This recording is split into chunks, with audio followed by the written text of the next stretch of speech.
मध्य प्रदेश सरकार सदैव किसान कल्याण को प्रोत्साहन देती है और मध्य प्रदेश की सरकार सच्चे अर्थों में किसानों के हितों को सर्वोपरि स्थान भी देती है।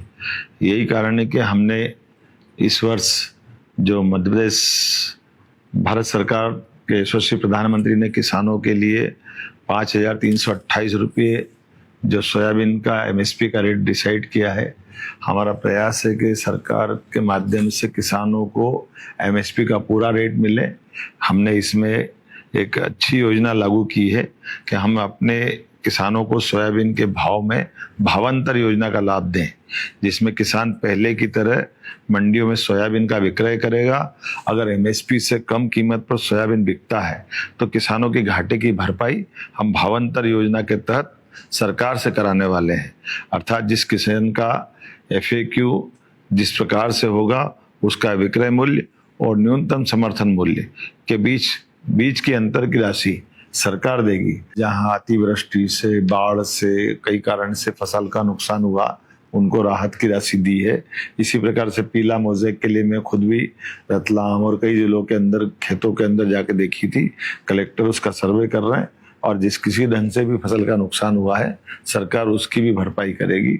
मध्य प्रदेश सरकार सदैव किसान कल्याण को प्रोत्साहन देती है और मध्य प्रदेश की सरकार सच्चे अर्थों में किसानों के हितों को सर्वोपरि स्थान भी देती है। यही कारण है कि हमने इस वर्ष जो मध्य प्रदेश भारत सरकार के यशस्वी प्रधानमंत्री ने किसानों के लिए 5,328 रुपये जो सोयाबीन का एमएसपी का रेट डिसाइड किया है, हमारा प्रयास है कि सरकार के माध्यम से किसानों को एमएसपी का पूरा रेट मिले। हमने इसमें एक अच्छी योजना लागू की है कि हम अपने किसानों को सोयाबीन के भाव में भावांतर योजना का लाभ दें, जिसमें किसान पहले की तरह मंडियों में सोयाबीन का विक्रय करेगा। अगर एमएसपी से कम कीमत पर सोयाबीन बिकता है तो किसानों की घाटे की भरपाई हम भावांतर योजना के तहत सरकार से कराने वाले हैं।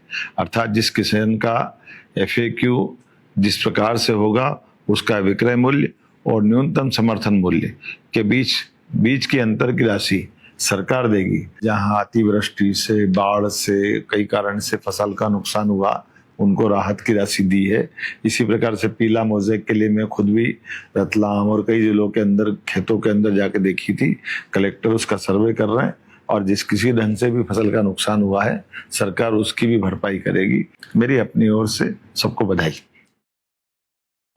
इस तरह की और वीडियो देखने के लिए हमारे YouTube चैनल को सब्सक्राइब करें और बेल आइकन को दबाना ना भूलें। यदि आप